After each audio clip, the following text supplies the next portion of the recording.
on this little video, I wanted to talk about the multifunction foot pedal. My machine came with the standard foot pedal, which is a smaller one, kind of lightweight, but I didn't like it. So with my machine, I got already from the beginning, before I even got the machine home, I wanted to have the multifunction foot pedal. The multifunction foot pedal comes already as a standard equipment with the a Dream machine and a Baby Lock Destiny. But it can be added for many others, even for the Elissimo and Quattro, and then what we call in our current models, those V series, like Crescendo, Dreamweaver, Dream Creator, Journey, Pathfinder. There's a number of machines that you can add that one also. So just check with the shop to see if your machine can be added it. Then some of the smaller ones, you can also have a foot pedal that has this bigger pedal with one switch, but not this other part on here, the secondary part. So there are some other versions on the little bit larger ones. One reason I like this one it's much heavier. So I don't have to chase it. I have a tile floor here, so I don't need to put any rubber pieces underneath it or chase it on my floor. It stays right there. So that's one reason I like it. But really what I like is these two extra switches that are programmable. This bigger part is your normal foot pedal, your gas pedal to run your machine faster or slower. And then the front part, see if I push it down, it pins down a bit. It has a switch on it. And this other one is a switch. That's, oops, actually my machine was doing things in there because it's connected. So I have currently programmed this to be needle up and down and this to be a thread cutter. So I actually activated them already. This one comes on multiple pieces when you purchase it, or the machines that came with it. There's the main pedal, small pedal, piece of metal and couple screws. So you can put it either left side or right side, if you're left-footed or right-footed. I have mine on the left side, just kind of how I used to using it. And also you can have a little bit of a distance, how far you want to have them apart. If you don't like to use the smaller one, you don't have to. You can disconnect it. But and it takes a little while getting used to it, but I can't really sew without it. I really miss if I have a standard foot pedal on a machine. Because I'm a foot pedal girl. I can run my machine with the start-stop button. Only time I really use that one is with the decorative stitches, because they take longer time to sew, and that way my speed stays constant and you have better quality on stitching that way. But most other times I do like the foot pedal. So I'm gonna show just a little demo on how to use that one, on putting a binding around a pot holder, and I also will use the knee lever. So while I'm here, just to talk a little bit about the knee lever. Beth did on one of the live videos a little demo about it too, and it's a third hand. It does not run the machine like in the older machines. It actually ran the machine. All this one does is lift your pressure foot up and down.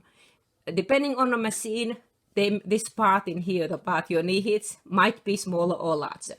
On the larger machines, it is a bigger one, but also it's an adjustable. So if I push it in and rotate it, I can have it being on the different angles depending on where you sit, and also maybe how your table is set up. So that can be adjusted.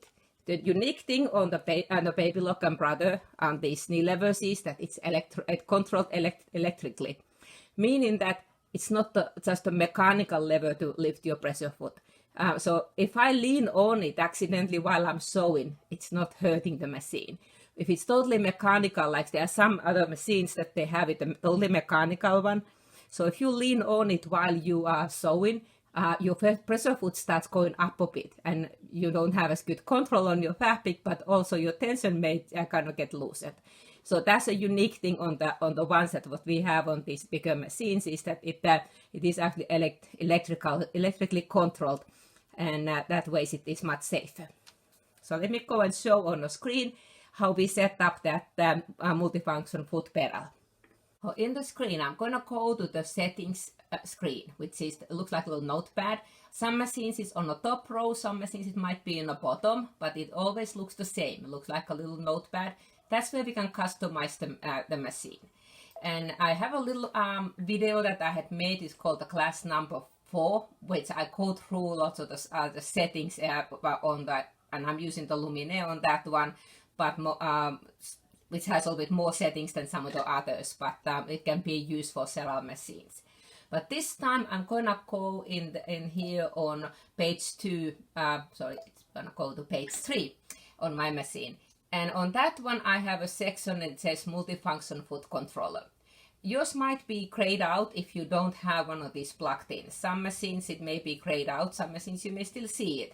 But on this one, because I have it plugged in, it has shown me the current settings. So the front part of the switch, which is that the bigger part in here that I showed earlier, has a switch. I have currently programmed it to be nil up and down. And the smallest button I have programmed to be a thread cutting one. So I can change this one. Okay, so I could have this button to be a thread cutting, which is the same button as on the machine bed for thread trimming. I could have it to do nil up and down. That's how I had mine set up, which is again the same button as it is on the machine bed for the nil up and down. So it just saves me lifting my finger because I'm a very lazy person. So if I don't have to lift my finger, I won't do it. I just use my heel to do that one. It could also be as a single stitch, which is one stitch forward. Or it could be a reverse stitch. So I could, instead of using that reverse button on your machine, it could be, if I touch it once, it makes one reverse stitch. If I hold it down, it will continue going reverse. I could also have it to be a press of foot up and down button. And that one is again the same button as you have in the machine bed, that would put your press your foot up and down. So I could just use my heel for that one instead of lifting my finger again. Or if I don't want to have it do anything, so if I find it confusing, but I'd like to have the bigger pedal, I could even have it set to be no setting. So that way, if I accidentally touch it, it wouldn't do anything. And those same settings are also for the smaller one. And I have used it as a thread cutting because those are the features I tend to use the most on my machine. So I programmed those ones. But I'm gonna do a little demo in here to put the binding on just a little scrappy pot holder that I made for this demo. And I will just, I'm gonna change this to be a reverse stitch. So I'll show in here then in a demo on that one, why did I chose that one. So I'm ready for my changes, so I will just touch OK, and I'm ready to go. Okay, this may not be my best showing because I'm trying to have the camera pointing into what I'm doing, but also I'm trying to get my foot for the foot pedal and for the knee levers, so I have a camera between my legs. So I have currently just put my normal binding in here, and I'm sewing it in the wrong side because then I'm gonna finish this all by machine, so I flip it on the right side. So just the normal binding, except when I do pot holders, I do the lazy way. I just cut the edge in an angle, folded the edge under, and fused the fusible, double-sided fusible, paperback fusible tape on that one. It was the multiple brands. One of my preference would have been actually the Floriani Applique Wonder, but I didn't have that one at home at the moment, so I used this one is the Heat and Bond one. So I'm gonna just lower my pressure foot. So instead of using my button on a machine bed, I can keep my hands on a project, and I use my knee lever. The knee lever, all it does, it just lifts my pressure foot up and down, so I can position my fabric exactly I want, and it just lowers it down on that spot. So now when I start stitching in here, I push my normal cast pedal going forward. So if I wanted to back stitch, I programmed that small pedal to be a back stitch and a reverse stitching. So again, I'm keeping my hands in the project. I just use that one to go reverse to tack it down, and then I will go forward, and I will try to stop. Kind of hard for me to see a bit in here, that to stop 1/4 inch before, and then I need to lift my pressure foot up, so I'll use my knee lever, rotate the fabric. Oops, I need one more stitch. Again, I'm doing it a bit in an angle, and then I can sew it into the corner, because I could have used my pivoting function in the machine too, but in this case I find it gives me more control when I do this way.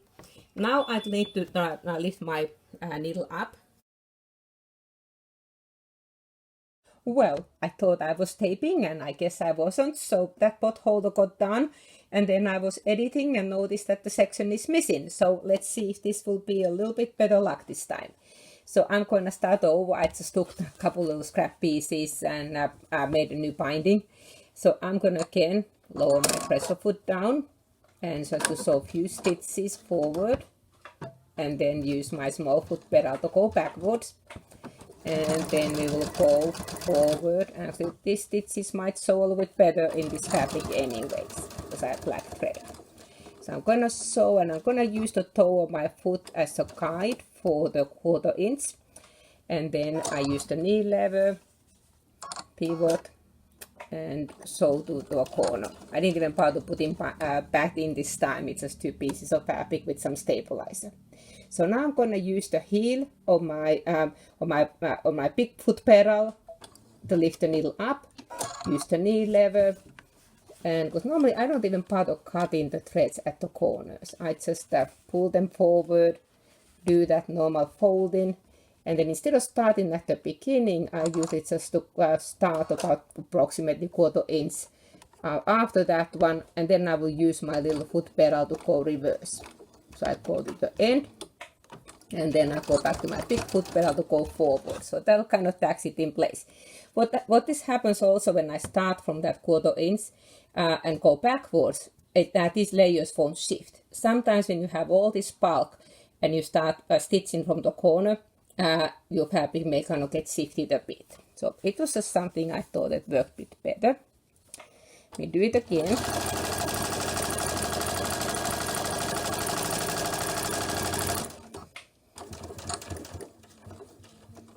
At the corner, use the knee lever. Oops, I think I went 1 stitch too far. Well, this is when I can't really see very well because I got the camera between. I'll go to the corner, and then I'm gonna use the heel to lift my needle up, use the knee lever, and just pull the threads a bit towards, and then I will do the miter. And then again lower it about approximately 1/4 inch. After that fold, stitch backwards. See how nicely everything gets anchored in place, and then I can go again forward.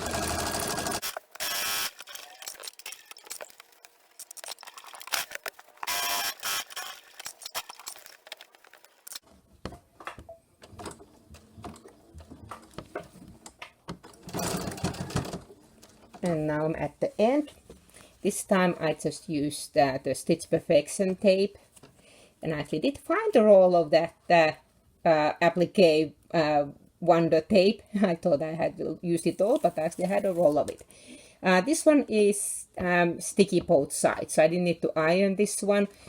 This one is an older one that is the non-water soluble, so you wouldn't really want to use the water soluble anyways. So that's the reason I prefer the applique Wonder, because that one you iron it on, and then the other side is tacky, so it kind of sticks the same way as this one, but when you iron it, it becomes permanent. So that's the one that I normally like to use for this kind of things. So this one I'm just gonna stuck in here because this is not gonna be any real project. It's just gonna be as a new demo. And then I'm gonna finish, do a little bit back stitching, and this is the only time I need to lift my finger out because I don't have a 3rd foot pedal to program that one. But here it is, just another sample. So I would now just fold it over and top stitch it. And again, like you can see, this is just a scrap that I've been using for something. So sorry about the mess up on the recording. So that was another version, and I'll continue the rest of it then on the video with the original pot holder. So now I had just pressed this one down. I finished my pot holder, so I just pressed the edges quickly. If I had used fusible thread in a bobbin, that would have kind of already held it down a little bit. But this is a very small one, so I just gonna either finger pin, or I could use little clover clips on there or pins to hold it. But then I'm gonna use one of these feet that has a guide. So any of these 3 would work great for top stitching, because pot holders I do not hand bind. But the bigger quilts, yes, I do actually put the binding on the top, front side, and then I will hand stitch on the other side. These ones I just normally put in the wrong side, and then I will just top stitch it. I could use, say, decorative stitch, or then on this case I think I'm just gonna use this as a straight stitch. this one is an edge joining foot. This one is the brother stitch in the ditch. The baby lock stitch in the ditch foot looks a little bit different. It doesn't have as big opening as this one has, so you can't have as many needle positions because it's mainly just for stitch in the ditch. This is actually adjustable by a blind stitch foot, but I use it mostly for just giving me an extra guide, because this gives me a little bit more flexibility, because I can move the guide and I can move the needle position. Sometimes I need that wider range, but this time I think I'm gonna go for just the edge joining foot. The only difference on these two is the edge joining foot, the little guide is shorter, which in this case I want to have a shorter one. Again, I'm just gonna use I'm gonna move the camera a little bit closer, and I'm gonna use my knee lever to lower the pressure foot. Really, this is not the right way to put the pressure foot in. The right way would be me to put the machine onto the safety mode, touching on the screen that a needle foot exchange key, and that will then allow me to use the manual lever. That is really the main way that you should put your pressure foot up, is using your manual lever, because then you can line it up exactly. Sometimes what I do also, let's just get this one out, sometimes I just gonna push it from the bottom up too. So that will work also. So anyway, the right way really is to use that needle exchange key, but I'm a little bit lazy doing that. So let me use the knee lever, because it gives me a little extra lift in there too to get over that bump. And then I'm gonna move the needle position a little bit, so that I will be stitching on just off the fold a little bit. So I put it to 5. So it's 3.5 to 5, just a little bit towards the left. And if I want to back stitch, I still have set my machine in here for the foot pedal to use that one, so I can keep my fingers on the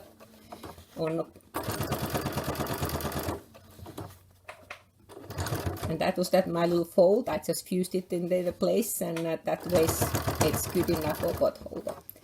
No, would not maybe want to do that one on the show quilt, but on a little craft project, that is the quick way to do it. And then I'm gonna stitch to the corner. Leave my I could again use my pivoting function, but again sometimes I do like to control with the foot with the knee lever better. So I want to keep my the foot against the fabric. So this will be just a very quick way to do a binding on a pot holder. So a lot of layers in there. Again, use my knee lever.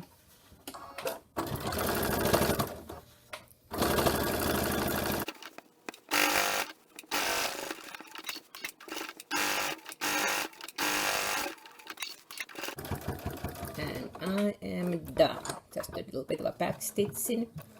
So now I will just have to use my thread cutter there to trim the threads. So here is my binding, and I didn't maybe get it right exactly in there. If I had my binding a little bit narrower, similar a bit better, I could even have it going on a stitch in the ditch in there. Other option could have been I could have stitched it in the ditch on this side, but I think it's good enough for bot holder.